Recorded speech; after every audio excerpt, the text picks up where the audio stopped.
Hi everyone, my name is Lauren and today I want to present you my project The Missing Link. Here you can already see a first picture of where my project is taking place.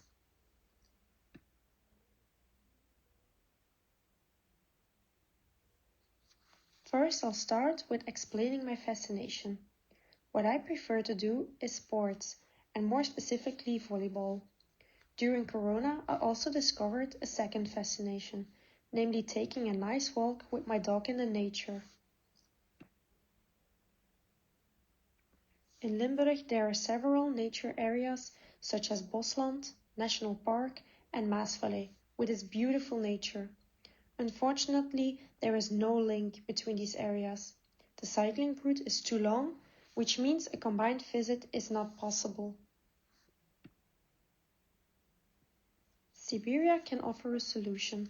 It is located between Bosland and National Park, which is an ideal location to link the nature parks to each other. By expanding the cycling route to this location, Siberia can form the missing link between these areas. Siberia is located in the pixel in which I analyzed the current situation regarding the water system and soil use. My pixel is situated between Meeuwen, Oudsbergen and Opglabeek and is bordered on the west by Siberia. Here we are on the highest level of the Campine Plateau. At this location of the Campine Plateau, we are in the source area of the Dommel and Abeek. If we study the groundwater level right here, we see that this location shows the lowest level. So I can conclude that we have a serious water problem at Siberia. If we go back in time to 1771, we see that my pixel was a very wet, marshy area. At the bottom of the pixel are a lot of fens and wet heather. Agriculture was only found around the streams. Forest was already present, but this remains very limited. The current situation is very different with the Ferraris map. Now we see that the agriculture has taken over the whole landscape. 48% of the pixel is spent on corn and pasture. The wet areas has completely disappeared and former fens are no longer there. Also the waterways have been greatly expanded. If all layers are placed one above the other, we can establish that the landscape is being drained for current corn cultivation. Drainage canals are dug to drain the wet landscape to make agriculture possible. We also see that a hard boundary has arisen between the untouched nature of the military domain and Siberia. Now I want to find a solution to the water problem based on my fascination.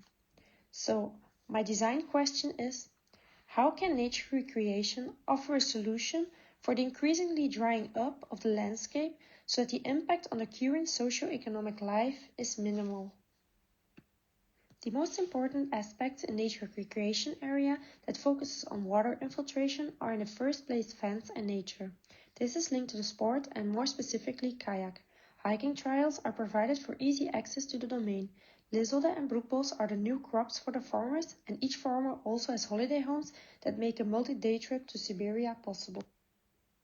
Creating a nature recreation brings many advantages. In this way, more greenery is provided and it contributes to increasing the biodiversity. Health will also receive a significant boost and the economy will improve, but the biggest advantage is a possibility for buffering and infiltration of the water. Now we come to my concept. In 1771, the landscape consists of several water buffers that have been lost due to the desire for agriculture. The landscape was drained by the construction of drainage. With this project, I want to return to the water buffers that used to be there in order to make a wet landscape again. This in combination with natural recreation. Now we start with my first transformation. There are many wells in the landscape that are now being reclaimed by drainage. By disconnecting drainage from the water system, these areas are refilled with water. In this way, water buffers are created that enable water infiltration.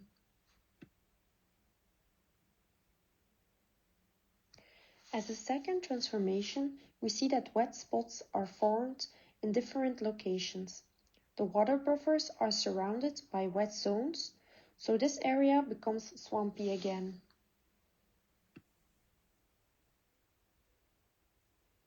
The wet zones form an ideal substrate for broekbos. From now on, Elzen can grow here. In this way, the boundary with the military domain is blurred. We must also give back the farmer for what we have taken from him. A new cultivation is introduced in the landscape, namely lisdodde. Insulating material can be made from this that can be used on a local scale. As last layer, the wells are connected to each other. In this way, a route is created through the fans that are used by kayakers. Hiking trails make it easy to admire the area. The houses placed on the lisdodde fields provide a unique resting place. The cycle route finds its way through the landscape, creating an interesting experience. Here we see the transformation at the farmer scale. This illustrates the departure or arrival point of the kayak route. The empty shed of the farmer is used as storage for kayaks. Also, the new cycling route runs here. This continues through the domain to later discover the next nature reserve. This is a section through the new landscape. On the left we see a meadow landscape with possibly the breeding of water buffalo. Then we arrive in a wet area where the fens are located. These are located in the middle of the broekbos. To the right of the section is a lisdodde field with the associated enclosures. And finally we see an image of what the landscape could look like. On the left are fens that are not linked to the kayak route. In this way, they are completely returned to the nature so that a new biotope, such as the roerdomp, finds its home here. With this transformation of the landscape, I want to solve the water problem on the Campine Plateau.